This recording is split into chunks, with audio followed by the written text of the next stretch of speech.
Selamat datang kembali di Arena Entertainment. Selamat datang kembali di The Golden Cross Playlist. Seperti biasa, hari ini kita akan melanjutkan review saham part yang ke-226. Namun sebelumnya, bagi teman-teman yang mungkin belum subscribe channel YouTube ini, sekali lagi jangan lupa tekan tombol subscribe, nyalakan lonceng notifikasinya, agar teman-teman tidak pernah ketinggalan informasi-informasi terbaru dari channel ini.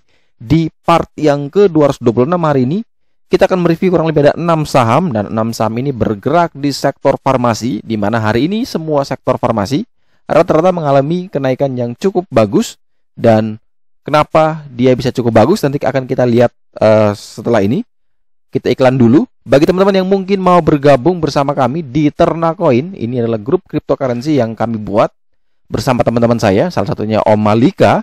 Teman-teman bisa daftarkan langsung, klik link yang ada di deskripsi video ini. Atau teman-teman bisa cari di Google, ketik t.me/malika est1995, atau juga bisa search langsung di Telegram dengan cara ketik @malika est1995. Nanti di sana teman-teman bisa dibantu bagaimana cara membuat account, cara top up, dan juga nanti ada informasi seputar mana sih saham-saham atau aset-aset kripto yang mungkin bagus untuk ditradingkan, mungkin bahkan bisa diinvestasikan untuk long term. Ya teman-teman bisa manfaatkan momentum ini karena mungkin sampai 300 peserta atau 300 members yang bergabung di dalam Ternacoin itu mungkin akan berhak dapat fasilitas fitur ya yang akan kita launching dalam beberapa bulan ke depan, dan fitur ini diberikan secara gratis selama sebulan penuh. Jadi manfaatkan momentum itu biar teman-teman bisa coba fitur ini secara gratis, sehingga nantinya kalau teman-teman merasa suka, nanti teman-teman bisa berlangganan bersama Ternacoin Chart. Oke, kita langsung membahas tentang pergerakan dari saham-saham farmasi hari ini. Dan kalau teman-teman perhatikan beritanya, ini banyak sekali beritanya yang berseliweran di media massa. Satu dari Kontan, Menkes mengatakan di sini 6 juta bulk vaksin Sinovac tiba. Kemudian Kumparan juga sama, bulk vaksin tiba, bahan baku vaksin tiba ya. Semua mengatakan bahan baku vaksin tiba. Ini kurang lebih ada berapa media mainstream ya.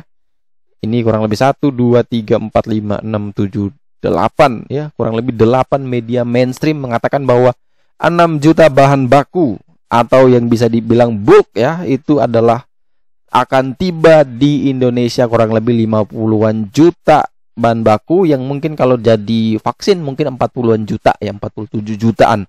Dan ini membuat sontak harga saham farmasi di perdagangan hari ini bergerak sangat-sangat baik sekali setelah mengalami penurunan yang sangat dalam dari waktu vaksinasi tanggal 11 Januari kalau tidak salah. Dan sampai detik ini memang masih belum naik yang signifikan, sehingga teman-teman yang mungkin penasaran kenapa sih saham-saham farmasi hari ini naiknya banyak sekali, mungkin salah satu penyebabnya adalah ini, dimana walaupun indeks amblas ya di minus 0,55% di 6052 kalau tidak salah, tetapi saham-saham farmasi malah berterbangan. Dan kalau teman-teman tanya kenapa ISG tidak dibahas, teman-teman bisa nonton saja video yang di hari Jumat ya, karena indeks masih aman, karena masih berada di atas 6000. Jadi tidak perlu lagi kita bahas indeks setiap hari, karena sudah patokannya dia masih bertahan di atas 6000. Kalau dia turun di bawah itu, baru kita akan review kembali ya. Jadi selama dia masih bermain di atas 6000, maka indeks aman-aman saja, tidak perlu panik. Paniklah ketika indeks jatuh di bawah 6000. Dan kalau kita lanjut ke vaksin, maka ini teman-teman harus hati-hati. Ketika kemarin waktu pengumuman untuk vaksinasi serentak pertama, ternyata saham farmasi auto reject bawah berkali-kali. 15 kali, mungkin 14 kali, sampai semuanya akhirnya frustrasi, pindah semua ke kripto. Setelah semua pindah ke kripto, bursa bingung, BI. Oh, ini kayaknya indikasi banyak retail pindah ke kripto. Karena apa? Memang ketika orang itu baru masuk ya, dikasih kesempatan baru mau mencoba, langsung dibanting dengan kasar ya. Bandarnya kasar sekali untuk membuat retail seperti itu ya, retail kabur. Terus siapa yang mau dimanfaatkan gitu untuk dapat taking profit? Kan tidak ada. Jadinya bagaimana cara bisa mengembalikan lagi agar semua investor yang tadi sedang bermigrasi ke kripto bisa balik lagi? Nah, ini yang harus dicari cara. Banyak sekali cara, dan bukan berarti bahwa dengan adanya vaksin ini itu adalah salah satu cara, bukan. Tapi bandar itu selalu punya mindset, selalu punya trik, tips, dan bisa mengatur psikologi kita yang pada akhirnya kita bisa kembali lagi ke market ya, di saham. Jadi kalau teman-teman hati-hati, momentum ini manfaatkan untuk trading yang fast trading, jangka pendek ya. Jangan sampai ketika vaksin itu datang benar-benar, bulk itu datang, ternyata saham-saham farmasi ARB lagi, rugi lagi. Jadi jangan sampai kejar di pucuk ya. Jangan sampai sekarang takut beli, ternyata sudah sampai di pucuk berani beli. Nah, itu yang sangat-sangat disayangkan. Nah, oleh sebab itu maka kita lihat dulu saham pertama yang akan kita review di part yang ke-226 hari ini adalah saham Kimia Farma. Di mana di perdagangan hari ini Kimia Farma ditutup di harga 2.700 atau naik 7,56% di level yang sudah berada di atas PBL 2480. Selama perdagangan 40 hari ke belakang memang dia cenderung sideways menurun, di mana akhirnya dia bertengger di level PBL kurang lebih 2.400-an. Namun secara mengejutkan hari ini naik cukup tinggi di level 2.700. Secara risk reward sudah indikator di sini high. Ada peluang besar KF masih bisa akan terus melanjutkan kenaikan menuju ke level PBH yaitu di 2.910. Bagi teman-teman yang mungkin mau membeli saham Kimia Farma, maka di sini memang tidak ada support terdekat lagi selain support di 2480. Kalau misalkan teman-teman yang ingin membeli Kimia Farma mau mau trading cepat ya, fast trade, maka mungkin bisa pakai 2.700 ini sebagai support. Kalau dia misalkan naik di atas 2.700 boleh buy. Kalau dia tidak naik di atas 2.700 jangan dulu beli, tunggu saja di sekitaran area 2480. Tetapi kalau misalkan kalau teman-teman yang lihat besok bahwa Kimia Farma itu tiba-tiba dia naik di atas 2.700, boleh buy di sana. Cut loss kurang lebih 2660, 2670 dengan target adalah menuju ke 2910 atau teman-teman bisa atur sendiri berapa target yang ingin teman-teman ambil. Tapi sekali lagi, kalau misalkan dia tidak mampu naik di atas 2.700, maka mending teman-teman wait and see terlebih dahulu untuk saham Kimia Farma. Kemudian berikutnya adalah saham IRA, di mana ini adalah salah satu saham yang mengalami kenaikan yang sangat fantastis, 16,56% di harga 1865, di mana hari ini juga tadi sore itu sudah dirilis laporan keuangan di kuartal 1. Saham IRA mencetak kenaikan yang luar biasa ya. Di kuartal 1 2021 membukukan laba bersih 21 miliar atau naik 844% dibanding kuartal 1 di tahun 2020 yang hanya sebesar 2 miliar. Dan ini top line-nya juga meningkat 754% menjadi 228 miliar. Dan menjadi masalah adalah dari sisi arus kas nih. IRA melaporkan negatif operating cash flow sebesar minus 205 miliar dan free cash flow-nya negatif 212 miliar. Nah, ini hati-hati bahwa ketika perusahaan itu menghasilkan laba yang besar tetapi ternyata free cash flow-nya negatif. Nah, ini teman-teman perlu mengecek lagi laporan keuangan kenapa atau apa yang membuat laba ini naik drastis. Karena di dalam perusahaan itu, pengelolaan perusahaan itu, darahnya perusahaan itu adalah cash flow. Jadi aliran uang itu yang dipakai. Nah, ketika aliran uang itu dipakai untuk diputar dan bisa menghasilkan free cash flow yang positif, artinya memang benar-benar perusahaan ini bagus. Dia bisa setelah mengelola semua memang masih ada uang gitu. Tapi kalau misalkan hasilnya negatif, ini berarti harus diselidiki lagi, kita bongkar lagi laporan keuangan untuk bisa meneliti lagi. Kira-kira di pos mana sih yang membuat labanya bisa naik drastis? Apakah dari pendapatan atau ada OCI, other comprehensive income, yang mungkin dilakukan oleh IRA, bisa jual aset, mungkin keuntungan kurs, entah apa itu. Tapi nanti kita bisa telusuri lagi ke dalamnya. Nah, ketika teman-teman perhatikan bahwa ternyata yang naik besar di other comprehensive income, artinya kenaikan tersebut itu hanya bersifat sementara ya, karena tidak mencerminkan kinerja yang di masa akan datang. Jadi yang lebih bagus adalah ketika memang yang paling besar itu kenaikan dari pendapatan, kemudian bebannya dia mungkin kalau bisa stagnan dan akhirnya mendapatkan gross profit yang tinggi. Tapi ternyata ketika gross profitnya rendah dan ternyata laba operasinya jauh lebih tinggi, maka teman-teman bisa perhatikan lagi ini efeknya dari mana sih? Apakah OCI ini mempengaruhi sekali, dan apakah OCI ini cuma terjadi sekali atau bisa nanti terjadi beberapa kali di laporan-laporan keuangan berikutnya. Nah, ini cara kita untuk mendeteksi apakah laporan keuangan ini wajar ya, wajar dalam artian bahwa memang kenaikan ini memang benar-benar naik atau cuman catatan aja di atas akuntansi saja memang untung tapi kenyataannya tidak punya uang. Itu yang harus teman-teman telusuri lagi, harus benar-benar mendalami kalau misalkan teman-teman mau mencoba untuk melihat lebih dalam dari saham IRA. Jadi ketika kita melihat berita seperti itu ya jangan langsung ditelan mentah-mentah ya. Yang ditampilkan dalam kenaikan yang ratusan persen, tapi harus diperhatikan juga free cash flow-nya. Pastikan bahwa memang dia harus positif. Kalau negatif maka perlu ditelusuri lebih dalam. Nah, kalau kita lihat secara teknikal, maka di sini teman-teman bisa perhatikan bahwa kenaikannya sudah sangat tinggi sekali dan dia sudah dekat dengan PBH di 1920. Dan kalau misalkan yang baru mau membeli, maka memang ini kurang lebih 55 poin ya. Ini kurang lebih ada sekitar, kalau tidak salah ada sekitar 10 tick ya.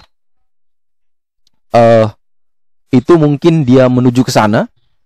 Jadi kalau misalkan teman-teman yang ingin membeli, maka di sini pertama ada support terdekat di 1754.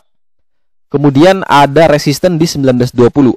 Teman-teman mau buy on breakout di 1920 dengan target terdekat ke 2000 dan target terjauh di 2670, atau teman-teman mau tunggu dulu di 1754 baru membeli. Ini tergantung besok market ya. Ketika market open dan langsung lompat gap up di atas 1920, silakan buy. Langsung cut loss di 1900, targetnya adalah ke 2000, itu TP dekatnya. Ketika ternyata besok dia tidak open gap up, malah dia mungkin di 1900 atau 1880, 1885, maka mending teman-teman wait and see terlebih dahulu ya. Jadi ini masih cukup rawan. Saya lebih prefer ketika dia breakout lagi di atas 1920. Karena apa? Karena itu adalah resisten. Ketika resisten itu mampu ditembus, maka resisten tadi sudah berubah menjadi support paling kuat untuk saham IRA. Jadi teman-teman pakai level support baru itu untuk menjadi titik entry. Jadi jangan sampai teman-teman nanggung ya, belum breakout sudah masuk, ternyata dia malah turun. Nah itu ruginya dalam sekali. Jadi mending tunggu breakout. Nah ketika setelah breakout teman-teman beli ternyata dia turun, langsung pasang cut loss di 1900. Teman-teman tidak bingung karena teman-teman tahu di mana supportnya.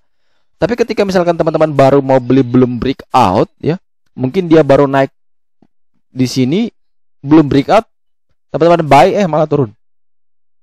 Pertanyaannya mau cut loss di level berapa? Karena teman-teman tidak tahu ini supportnya berapa sih. Kecuali teman-teman bisa gambar lagi sendiri menggunakan trading view, mungkin bisa. Tapi kalau teman-teman yang tidak punya tidak bisa menggambar sendiri manual, maka teman-teman harus benar-benar disiplin.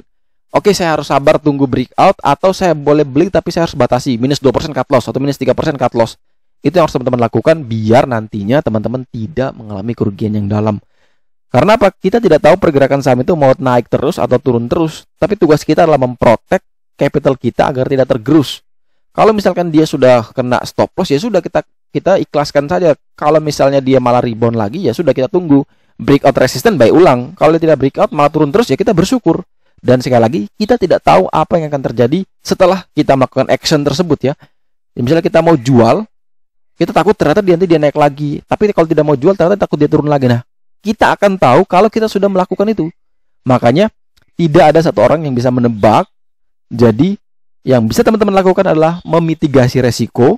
Ketika resiko itu sudah bisa dimitigasi, maka ada kemungkinan besar kalau resikonya itu mampu ditahan, maka yang tinggal teman-teman dapatkan adalah profitnya saja. Jadi di market itu memang paling penting adalah mindset, psikologi, dan money management. Kemudian berikutnya adalah saham INAF, di mana saham ini tutup di harga 2320, naik 6,91% di level ini. Dan INAF mungkin menjadi paling menarik di antara dua saham yang sudah kita review sebelumnya, antara IRA atau KF. Kenapa? Karena di sini di saham INAF ini dia dari bawah PBL, dan PBL sendiri belum ditembus. Kalau dua tadi sudah mau menembus PBH. Nah, kalau bertanya di saya The Golden Cross, maka saya akan selalu membeli saham yang baru menembus PBL, bukan PBH. Karena apa? PBL jauh lebih aman ketimbang PBH. Walaupun PBH masih bisa naik terus, tapi resikonya berbeda ketimbang yang di PBL. Makanya kalau misalkan teman-teman yang mau beli INAF, maka besok perhatikan kalau dia breakout di atas 2340, buy. Cut loss 2300, targetnya adalah terdekat ke 2400, 2500, target jauh adalah menuju PBH yaitu di 2790. Tetapi kalau dia masih belum naik di atas 2340, jangan dulu masuk untuk saham INAF. Ketika dia breakout, buy 2340, 2350, Cut loss 2300, TP di 2400, 2500 dan 2790. Sekali lagi, emiten ini jauh lebih menarik dari dua emiten sebelumnya. Jadi kalau teman-teman ragu atau mungkin kedua tadi tidak memenuhi kriteria entry, maka lebih pertimbangkan untuk masuk di enough jauh lebih menarik ketimbang dua tadi. Jadi itu pandangan saya pribadi ya. Kalau misalkan dikasih 3 chart seperti ini, maka saya tetap akan memilih enough untuk menjadi salah satu watchlist yang akan saya pilih untuk entry di keesokan harinya. Kemudian berikutnya adalah PIVA, di mana saham ini tutup naik 5,2% di harga 1010, di mana di sini indikator candle patternnya bullish belt hold. Namun secara risk reward sudah high ya, daya beli bagus 100%, namun ada namunnya ini. Di sini indikator yang menunjukkan momentum, volume, kemudian stokastik, semua itu sudah dijadikan satu di sini. Itu merah ya, masih belum segar ini, masih belum hijau ya. Jadi mungkin kalau misalkan teman-teman yang ingin membeli, maka di sini mumpung dia dekat dengan yang nama support psikologis di 1000, selama dia kuat bertahan di atas 1000 silakan buy ya, 1000 sampai dengan 1010. Cut loss-nya di berapa? Cut loss-nya kurang lebih di 990. Targetnya adalah menuju 1100 yaitu PBH. Kalau misalkan dia besok open di bawah 1000, jangan dulu masuk ya. Mending teman-teman wait and see, tunggu lagi di 915. Tetapi kalau misalkan dia kuat bertahan di atas 1000, mungkin 1000 sampai dengan 1010 adalah range buy yang menarik. Cut loss di 990. Targetnya adalah menuju PBA yaitu di harga 1100.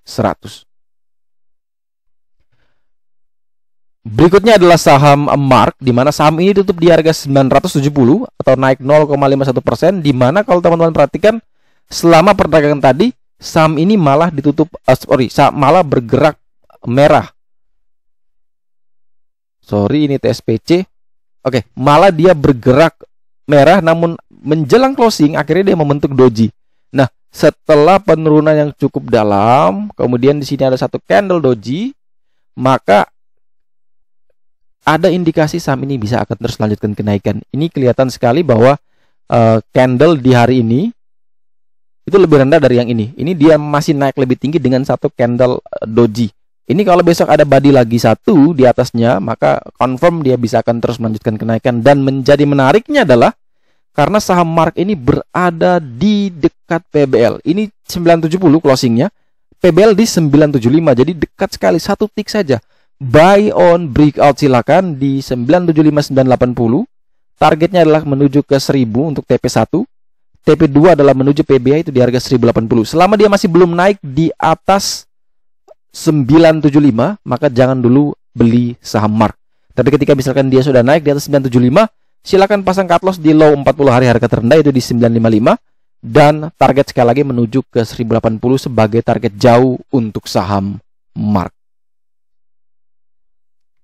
Dan saham terakhir yang akan kita review di part yang ke 226 hari ini adalah saham TSPC, di mana saham TSPC tutup naik 1,63% di harga 1555. Dan kalau teman-teman perhatikan, memang dari tadi semua saham farmasi memang naik, mencatatkan positif.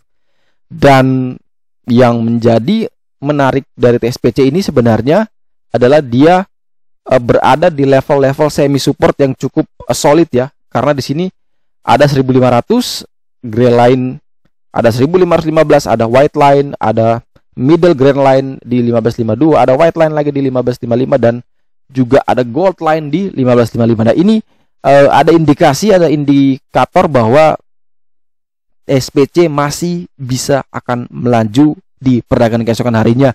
Kalau misalkan yang ingin mau membeli saham ini, maka pakailah di sini level 15 sebagai level untuk support terdekat. Jadi ketika jebol di bawah 1515 silakan cut loss. Targetnya adalah menuju 1605 dan target jauh adalah menuju 1655. Jadi selama dia masih kuat bertahan di atas 1515, maka teman-teman bisa pertimbangkan untuk masuk saham TSPC, cut loss lah ketika dia jebol di bawah 1515, mungkin di 1500. Dan kalau misalkan besok dia ternyata tidak naik lagi di atas 1555, malah turun terus di bawah 1500, maka antri lagi di 1440. Karena di sana adalah support terkuat di area sini, yang itu teman-teman bisa pakai sebagai level untuk re-entry kembali. Tapi kalau misalkan besok dia naik ya, maka silakan buy di sana, karena ada indikator atau indikasi bahwa TSPC bisa breakout dan menuju ke level PBH yaitu di 1655.